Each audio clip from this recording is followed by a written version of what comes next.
ลมแห้งขนาดอยู่ลาสเวกัส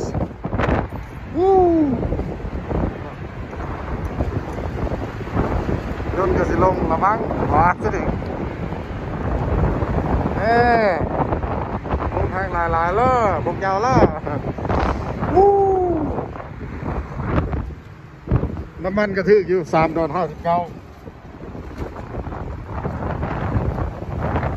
นะแล้วก็จนตกลงไปเลย